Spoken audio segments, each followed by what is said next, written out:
Hey everybody, Grimmels here with another Was on the video. So this is going to be another feedback video, and there are two topics I want to address in it, with as always some random but hopefully interesting gameplay footage in the background. First, I want to talk a little bit about the bomber discussion in simulator mode and give a few opinions and suggestions about it. And secondly, I want to say a word or two about Gaijin's community interaction. Now, bombers and their current implementation and the problem this implementation brings with it in simulator battles always have been one of the most discussed forum topics within the simulator battle community, always since I played the game mode and before. I remember, for example, Bismarck making an extensive video explaining this problematic before I had even started playing this game mode. Since there was sadly no real progress when it comes to the implementation of bombers in simulator battle mode, there's still a lot of room for abusing them in their current form, and they are cause of much frustration within the player base, so it is not surprising that there are always a few threads on the simulator battle forums active discussing this issue. Last Thursday, for example, there were several ongoing threads about this topic, like almost always in the last year. Well, it seems this time, though, a moderator decided that one of those discussions were off topic and felt offended by that, so said moderator charged into the simulator battle forums to put out the fires and brought a big old can of gasoline to do it with. Now, I think by now most people will be aware of what happened. Said senior moderator, which never played simulator battles by the way, came to the simulator battle forums and claimed that bomber abuse does not even exist, and that any further claims of its existence will result in warnings and forum bans. Yeah, that did not go so well, and resulted in a bit of a disagreement between the forum moderation and the simulator battle community. Now, one thing I have noticed moderators and community managers often like to do when in disagreement with a part or all of the Wars on the community is to claim that the community is currently not acting very smart. Now, when that happens, as it did in this case, I always have to wonder if we maybe have a difference in opinion on the meaning of not acting very smart. So I figured I maybe provide a definition of not acting very smart for future reference. Say, if there's a problem that people are complaining and discussing since years, that is considered one of the biggest issues the game mode currently has, that dozens of people have made videos about and provided feedback on. If you got an issue like that, and you then show up and tell people that it doesn't even exist and they should stop discussing it, now that's the definition of not very smart. Anyway, that is what inspired me to do my own little video explaining a few of the problems we currently have with the implementation of bombers in simulator battles and why there are in fact bomber abusers, as well as say a word or two about Gaijin's community interaction, which in my opinion is about as broken as the Yak 90's flight model. Now, there are quite a few problems with the way bombers in simulator battles at the moment. Missing cockpits, third-person camera, gunners, to name a few, and I will go into those and try to give a few suggestions on how to improve the situation. But before we start with this, I want to address something else. One argument that often comes up in this discussion is that everybody should be allowed to play the game the way they want to, that you have no right to tell others how to play it. And here's the thing, I agree, it is everybody's own decision how they spend their free time and how to play this game. However, there's one big problem. In order for that to work and still keep the game fun for everybody to play, and in this case also realistic since it is simulator battles, it needs to be properly balanced, and all the planes need to be properly introduced into the game mode and play by the same set of rules. If the game is properly balanced, then everybody can fly however they want and it won't be a problem, it won't be an abuse of game mechanics. Then you can decide, for example, to hunt fighters with your bomber. It just won't work all that well, because a bomber is not designed to do that and in a simulation, therefore, won't be a good fighter-hunter. If, however, we have a situation like we have in simulator battles at the moment, where bombers are simply not introduced to the same standards of realism than fighters, you are going to have a problem, and it does open up the opportunity for abuse. But it should not be the job of the players not to abuse broken game mechanics. It would be up to the developers to fix how the bombers are implemented into the game mode so it can't happen in the first place. As it currently is, bombers have a lot of advantages they should not have in simulator battles. That can be abused, that makes playing the game for many players quite frustrating. Now, as I've said, some mods have claimed that bomber abuse does not even exist. I disagree, obviously, and let's take a look at the stats of a player who does so, in my opinion. Now, I won't tell you the name, though I'm sure enough of you already know it, so let's take a look at those stats here. As you can see, here we have the statistic of a player that plays exclusively bombers in simulator battle mode, but not in the way you would normally do, going for ground targets and the like. Instead, said person will fly around, often with smoke on, and hunt fighters. With his most flown bomber, the Beaufort Mark 8, he has almost 4000 air kills with 624 deaths.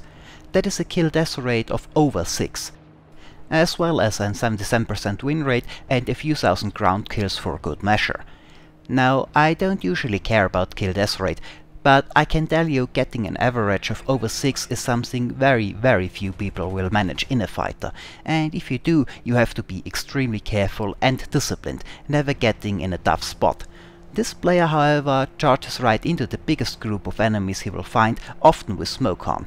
I've seen it, I ran into this player 3 or 4 times. 2 of those times he had over 10 kills, in simulator mode. Now, 10 kills in one round, that's not bad in arcade. In simulator mode that should be really special, but it obviously isn't for this guy, and he needs to do basically nothing for it. So, someone who wants to play British plane at this rank to unlock some planes, let's say, might understandably ask himself now, why would I fly any fighter like a Spitfire if I can get more and easier air kills with this bomber, win more games and get ground kills on top of that? Well, that's how the abuse of broken game mechanics start. The other bombers in those stats have air kill death ratios between 2 and 4, which is still far beyond what most simulator battles have in their fighters. Now, what are the problems that allow many, though not all of the bombers in simulator battles to be this effective in air-to-air combat? Well, the primary problem is that bombers are still very close to how they are in arcade battles and realistic battles. Now, I have played arcade and realistic myself quite a bit, so I know how different those game modes are from simulator battles. So, if you take a plane and let it basically fight by arcade or realistic battle rules in simulator battles, there's a big balancing problem. Some of those balancing problems are, for example, bombers have no cockpit, giving them a perfect 360-degree vision without any dead spots, a third-person gunner view that is balanced for defending against fighters that fly with mouse aim, AI gunners that are also not balanced for simulator battles, and an air spawn, so bombers don't even have to take off, which in higher rank games often leads to games being over in 10 minutes, because bombers can end the game before the fighters even get to them. Now, let's get into a few suggestions to improve the implementation of bombers in simulator battle mode, to improve the experience for both fighters and bomber pilots. After all, you come to simulator battles to get a more realistic experience, and bomber pilots currently don't get that, and that is also an issue. Let's start with the gunners. Now, the gunners, both manual controlled as well as AI, have seen very little, if any, changes so far, and that is a pity, as this is one of the primary reasons for the current imbalances. Now, what was changed every now and then was the resilience of bombers, how much damage they are capable of taking. I'm not sure if that was done to compensate for the ability of the gunners or not, but if it has, I think it was the completely wrong way to do it, because it ignores the actual problem and tries to balance one broken element by trying to mess with another one. That is a mistake I've seen other games make in the past, and this approach rarely works, because the original problem is still there. So let's say we have bombers that can take a lot of hits. Now the gunners are really strong, so attacking them is frustrating for the fighters. But instead of looking into the gunners, you go and reduce how much damage a bomber can take.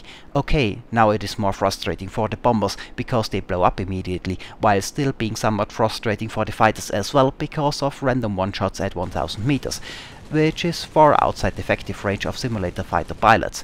If you go ahead and put the resilience of the bombers in the middle of those two options, both sides are equally frustrated. Long story short, if you try to balance an overperforming gunner with making something else weaker instead of addressing the actual problem, all you do is shift the frustration around instead of getting rid of it. Now, there are two parts to this problem, the AI gunners and the third-person manual mouse-aim gunners. Let's talk about the AI first, which I think a lot of people underestimate. The issue we have here is, first, the gunners have too much range for simulator battle mode, often over 1000 meters, and they will hit out those ranges too. Now, that is both unrealistic as well as a balancing problem, as in simulator battles fighters will usually attack at 200 to 300 meters distance and won't usually be effective at ranges beyond that. A similar thing should go for the gunners as well, since hitting with the defensive armament would be even more challenging. The defensive armament in many planes only has a ring and bead sight, and judging the flight paths of your own fire is more difficult if you fire from a moving platform and you don't fire directly to the front. The bullet will inherit the speed of the plane they are fired from, so if you fire out of the side, the bullets will travel basically sideways in the direction the plane was flying. So if you aim at the fighter that is approaching from the side, you basically have to aim behind it to counter this. The AI gunner seems to have surprisingly little trouble doing this at long range. In general, it seems the AI gunners are not all that affected by how difficult a shot should be, and are, for example, able to hit planes that fly at very high speeds even when the plane they are firing from is going down already and spinning around its own axis at high speed. And of course, it's a computer, it always knows exactly where to aim to hit. Hitting less the more difficult the target is needs to be programmed into the AI, and I feel that programming might be a bit simpler than it ought to be. In any case, the AI gunners in their current form are not suitable for SP battles, they are clearly designed for realistic battles and arcade battles. And with the manual gunners it gets even worse. Here we even have a third-person view and a simple point-and-click control for all gunners at the same time. Now that obviously presents quite a few problems, starting with the fact that the third-person view in general simply has no place in simulator battles. It is called simulator for a reason, and all other planes have to use cockpit view and the limited visibility it provides. First of all, flying around in third-person mode is just not immersive at all if you're looking for a simulator experience, which is set for those players that want to play bombers in simulator battles to get a somewhat authentic bomber experience when flying it, because they just won't get that. Then of course it is again a balancing problem, a group of planes simply not playing by the same rules than the other simulator battle planes have to abide by. And again, the whole thing is balanced for arcade and realistic battles where mouse aim gives fighters the ability to hit much more precise and at longer ranges than the fighters in simulator battles. The simple fact is the current gunner control is just too much of an action game and does not work in simulator battle mode. On top of making hitting targets exceptionally easy, the third person also allows to focus all guns on one spot in a way that could not easily be done in reality, and even fire at targets that the gunner could not even see. Now, I understand that real gunner stations would be a huge undertaking and that, at least for now, other things have priority.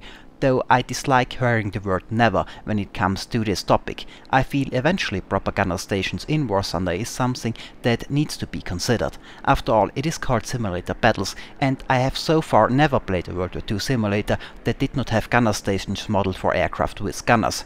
At least one per plane. Now, until this happens, another solution must be found. There have been different ideas on how to do that, one being to do a similar thing that has been done to create the commander's hatch view on tanks in simulator battles. All that is the realistic battle third-person view locked in the fully zoomed-in position. In a similar way, the gunner view could be locked directly at the gunner station. That would not be perfect, but would be a temporary improvement. On top of that, the accuracy of the manual gunners needs to go down. As I've said, currently they are balanced to fight fighters controlled by mouse aim, and that just does not work in simulator battles. The planes have to play by the same set of rules. Now, when the defensive armament has been adjusted to fit simulator battle mode, then the bomber's resilience could in turn be increased, so bombers might be able to take more damage after the gunners are implemented in such a way that they fit simulator battles. After all, this is not like some may think about just nerfing bombers, it is about implementing them properly into simulator battles in such a way that is both fun and immersive for both bomber and fighter pilots. At the moment that is not the case, bombers are neither realistic or immersive for bomber pilots, which is why I hardly fly them in simulator battles. I flew bombers a lot more in arcade. Nor is it fun for the fighters. That's why I'm sometimes surprised when I see people argue to keep the status quo in simulator battles for bombers. After all, the primary incentive for many pilots to fly in simulator battles instead of AB or RB is the more immersive and realistic experience, and as a fighter you get exactly that. As a bomber you don't. Flying a bomber in simulator battles is not any more realistic or immersive than doing so in realistic battles, and that is not fair for the bomber pilots either. They should get the same increase in immersion you get as a fighter pilot as well.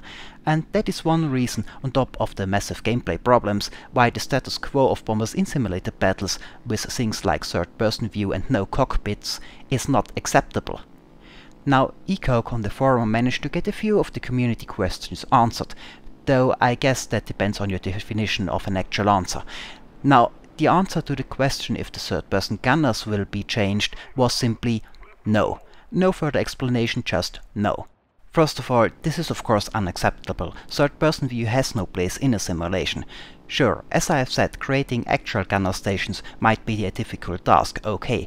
Then there needs to be another temporary solution till then, but simply saying no to one of the primary demands of the simulator battle community without any further details, well, I said I wanted to say a word or two about Gaijin's community interaction, and this is in my opinion a very good example to show you why people are getting so angry. Not just about this issue, but many problems in War Thunder, because this is a very typical situation for War Thunder fans. Well, let me use a metaphor to explain what I mean. Let's use a car breaking down as a metaphor for the interaction between the developer and the community. So, let's say you drive a car in dense traffic and you just reach, say, a crossroad, when suddenly your car breaks down. It won't start anymore, and let's say you also have one of those fancy new electric handbrakes that you can't release without the engine running, so you're stuck. And you're blocking the way. All the cars behind you can't pass you. So let's say the cars behind you are the community. They want something from you. They want you to keep driving so they can go where they want to go. But you can't obey, at least not right away, because you are stuck, your car is broken down. So what is it that you will most likely do in this situation? Well, I would assume you will get out of your car and tell the people behind you, I'm sorry, I know you want to go home, but my car is broken down, I can't move. I will try to fix it, but maybe we have to wait for a tow truck. Well, the people won't be happy about that, after all they are stuck now.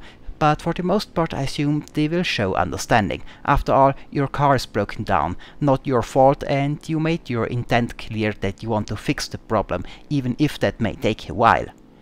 Now let's take a look at this same example, but with a different driver. Let's call this driver Mr. Snail.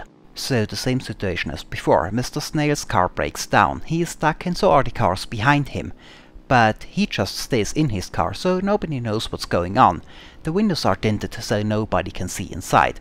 So maybe Mr. Snail is in there working on fixing the problem, maybe not, nobody knows. Nobody even knows what the problem is.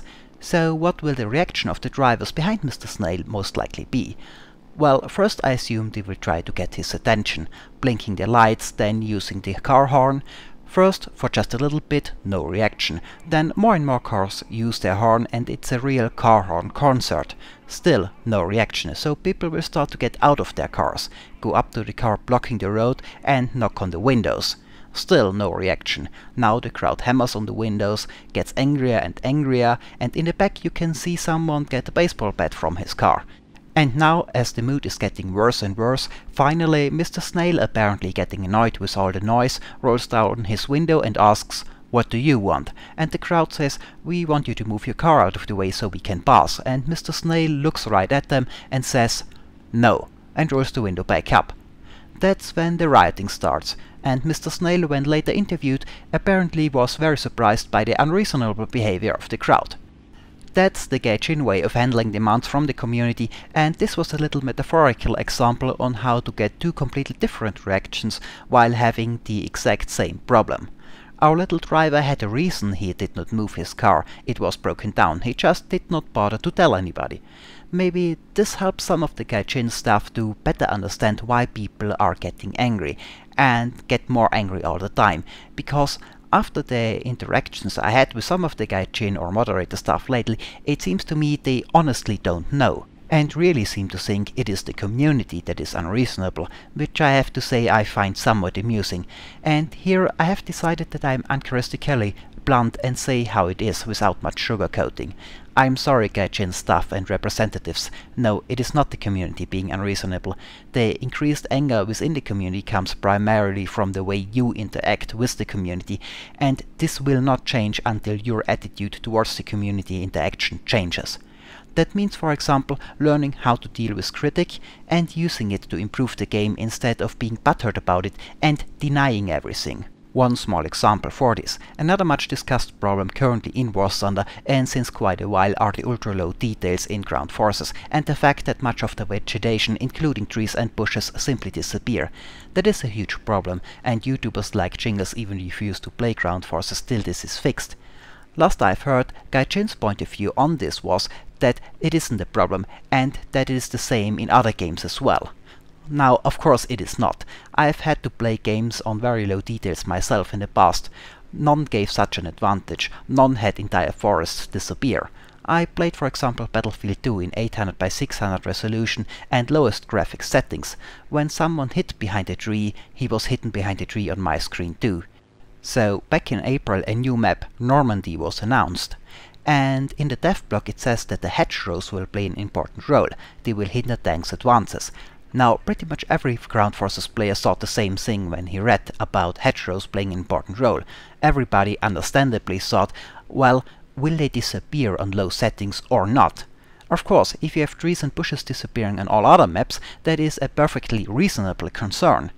Now, player Hunter12396 apparently thought the same thing and commented about the hedgerows.